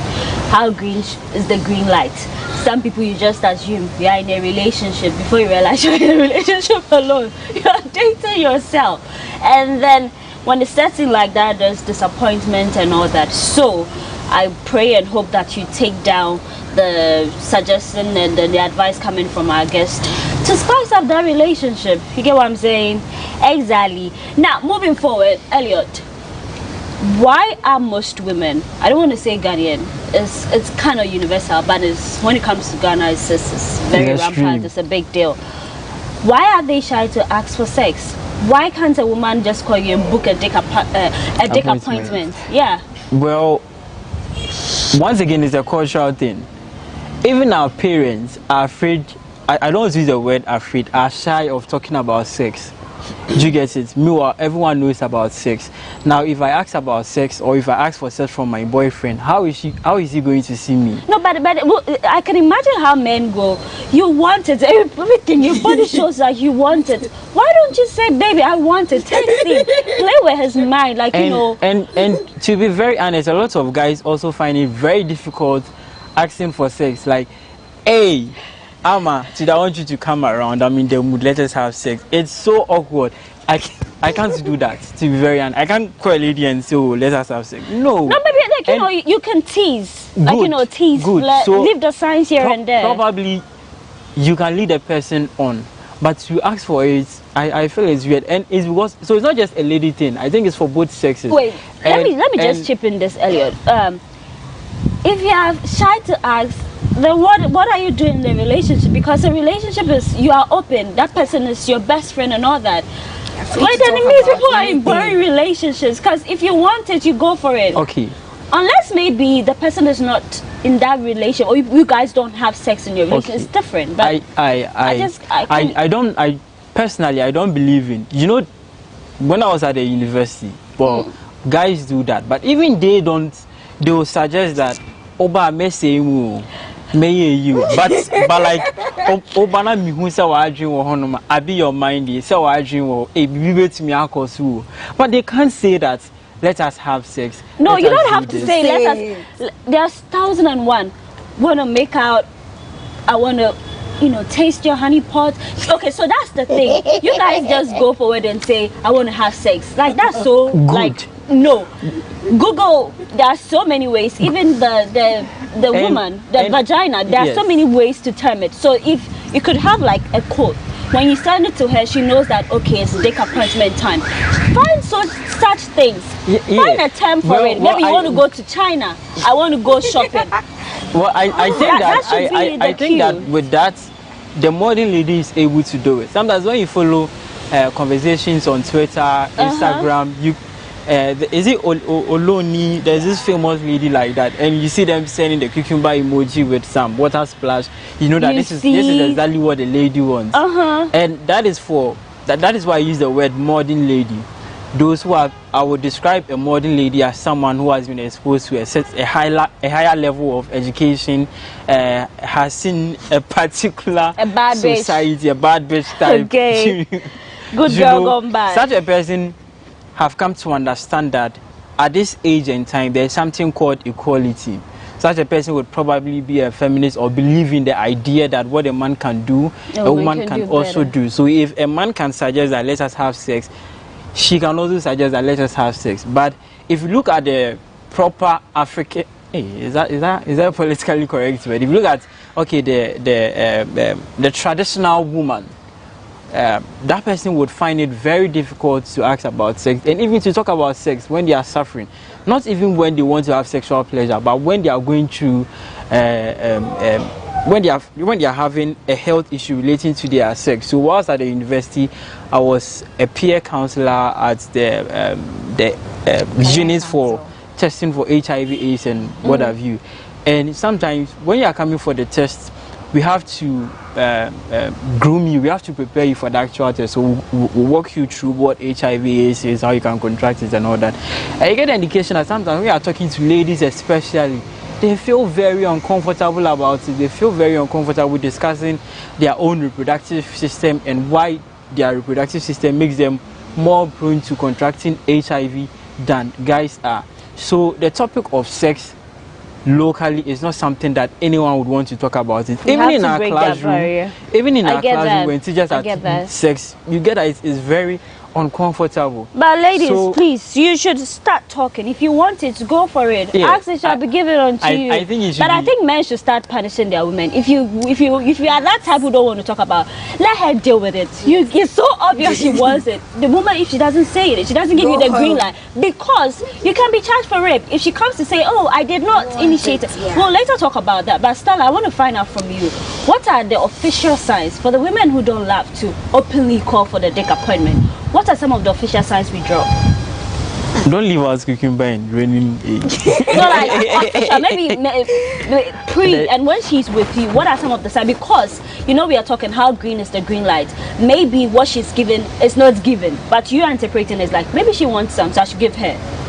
So just like I said earlier, it's not really cast in stone, because different things work for different women. Yes, some people don't like very explicit conversations. They want to flirt in different ways. Let's say classy. Yeah. What would you want to eat tonight? Okay. I'm on the menu. Exactly. Like, do you care if I send you some boob pics? Okay. Or I'm feeling a bit tingly in my body. Do you want to press? Okay. Do you care for a massage? Maybe the guy says, oh, I'm so stressed at work today. Okay. Do you want a massage I can end happily? And there are hints that people drop. Like, okay. And these days we have stickers, WhatsApp stickers that can do it for you. So you can drop some, and then if you're asked if you want some, you can say yes. I mean, I don't mind. Yeah. But then when the woman is with you, maybe in a room, yeah, so when you in get an apartment, there, get there. Well, so let me put this out. I'm in no way encouraging premarital sex. For the record. For the records, but for the signs that when you're around, I mean, you should know things that turn your partner on. That one is well, a lot of people say they don't know until it happens, and I think that it's a genuine case. Some people don't really know what actually turns them on. Maybe it's just some boys can see you and they're already turned on. You don't have to do anything extra. Some people like to see you in a certain type of clothing. Some people also want to see you do stuff, lie down in a certain way. But the first thing I'll say is, if you want it, let the person know. Don't just be dropping hints. What if I don't get it? Or maybe what if I had a very bad day at work, or I've done something that didn't go through, I'm in some type of stress, and you're dropping hints, and I can't even read the signs. So how am I even going to start? Communicate. Exactly. My point is communicate. Like, look at the person, see if it's the right time to strike. Okay. If not, talk about it. You know, sometimes they say sex helps you to release stress and all that. So you've seen that your partner is stressed, you can offer to make them tea, coffee, cook their favorite meal, try to just hold them. Sometimes you're just holding the person. And cuddle. You cuddle. Exactly. You're just holding the person, and then it can happen before you know. Yes, it's happening. But the first of all, communicate. If you want to, just say. Right. Now, Elliot, most men have been accused of rape. How hard is it for a man to stop? Maybe when you are inside the woman, you are in it, and she's like, "No, I don't want it." Can you say you're strong enough, you are disciplined enough to say, "Okay, I'm taking it out"? Elliot comes to that point. I feel like that thing that girls do, like in the middle, when you're telling me that you don't want it anymore, it's really not fair. Because if both of us are going to consider our feelings, I don't know if a lot of women will agree, but making a woman orgasm is a type of skill that men who are good at it are supposed to be given medals. Men who are good at are able to make women come should be given medals. Seriously, because a lot of women are going around but they've never orgasmed, but they're having sex, like, you know. Yes, so you are supposed to know how to do it, because a woman's body is a whole lot. Even we as women don't even understand. So it's like when a woman tells a man to stop in the middle of the act, I feel like you're not being fair. You're not being fair, because you are only considering how you are feeling at that point. No, but then, I beg to differ. It can be rape. Even if I'm your wife and I tell you, it is rape. It is rape, because in the middle you are telling me to stop. Which is a red light. Stop. Yes, which is very genuine. You have the right to do that. But I feel like it's not fair to the man as well, because we both signed up for this, and during the signing up, you didn't tell me that I may be bored at a point too. So when I say I don't want to do it, a lot of men have been charged. You know that there's been news where the man will say, "But you gave consent." Yes. But how hard is it? Because we often saying, okay, if she says stop, you have to stop. Well, personally, I think that our constitution and then our Sexual Offences Act is very biased and is against men. Now, if you look at the definition of what rape, is, it includes penetration. And you know that women don't penetrate, so it makes it almost impossible for the man to be raped. If you are looking at the definition of what rape is. So per our constitution, it's safe to say that men don't get raped, which is a very big lie. And if you look at the circumstances and then the examples of what could lead to a rape, one is that you agree that we should have sex, and in the midst of having sex, you told me to stop. To stop. It's like running on the motorway at 100 kilometers per hour, and then you just told me to stop. Break. At that particular moment, when I break, the chances are that I would cause accidents or somersault and all that. And die. So I think it is very unfair. And personally, I feel it's about time that we review that part of our constitution, that part of the Sexual Offences Act, and look at it again to be fair to now everyone. Let me play the devil's advocate. Sympathy sex. A man could press you on. You say you are not in the mood, but then they are your neck, they are dick all over you, and then let me just do the tip, I'll just rub, and all those lies that they give. It's not true. Now, if in the case where you put the woman through the whole sympathy thing, and she's like in the heat of the thing, she gives in, and then at that point she says no, it's no. I think that is a clear case of rape. If you call the VAR or whatever it is, this is a clear rape case. Yes, and I'm a very huge advocate for consent. Like, if the person says they don't want it, no, they don't want it. But the other point I'm making about it's not being fair to the man. It's when there's consent. It's when there's consent. Initially. Like, we both agreed that, okay, we are going to do this. But there were no clear-cut details of the contract that, okay, when it gets here,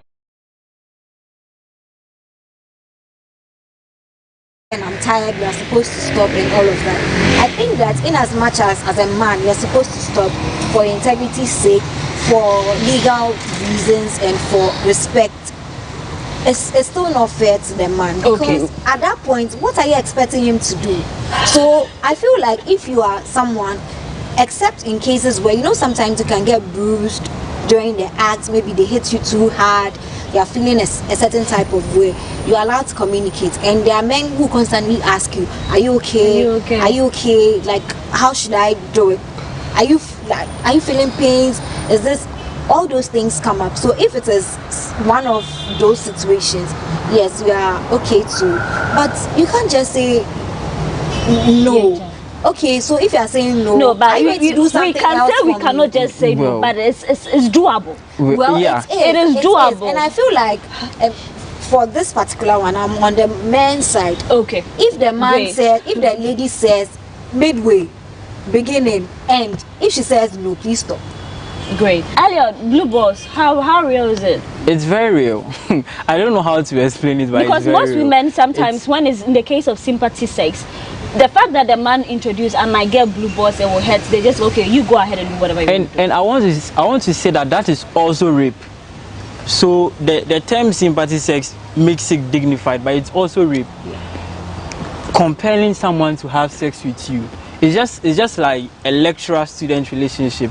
The students would give in because of the status of the person, or the effects of the impact or the repercussions of what will happen if they don't give in. That is the same thing that happens with sympathy sex.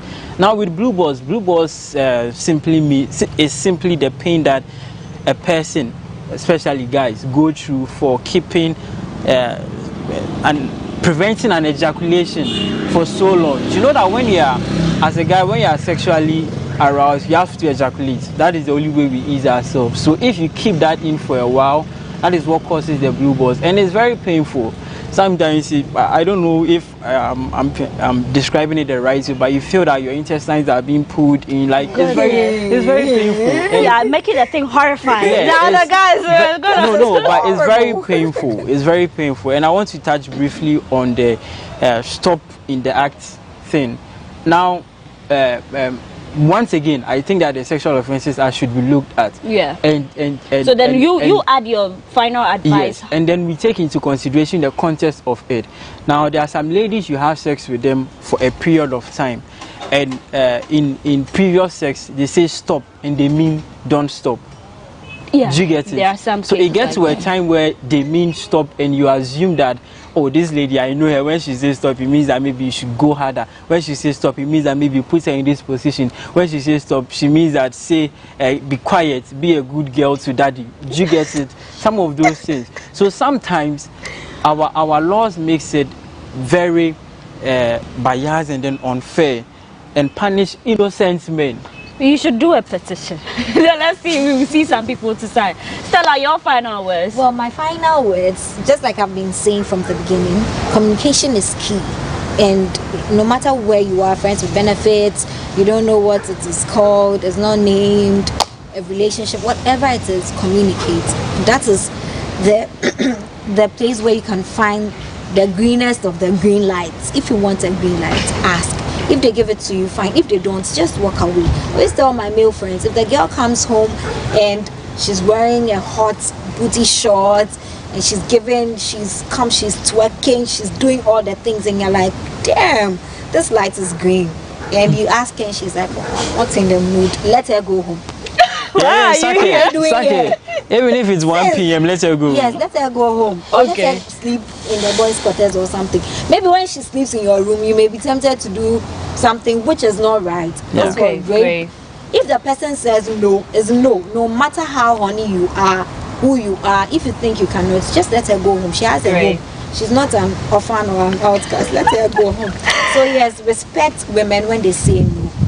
No is no, yes is yes. Don't stop means go on. Stop means stop. Red is red. Green There's no green. in between. Thank you very much for gracing my set and also educating us, and of course a lot of things that we've been we've said, we've discussed, and I just really hope and pray that women take that into consideration, because sometimes a lot of men say that when a woman says no, it means yes, but we have to clear that. And also the issue of relationship, once the person hasn't confirmed that we are in a formal relationship, you should not assume that, you know, this is it. You might end up being in a relationship with yourself. So I did this with Elliot Note. He's a multimedia journalist, and Stella Sogli, one of my favorite journalists. He does the business reporting stories. Her stories are really cool. You should check it out.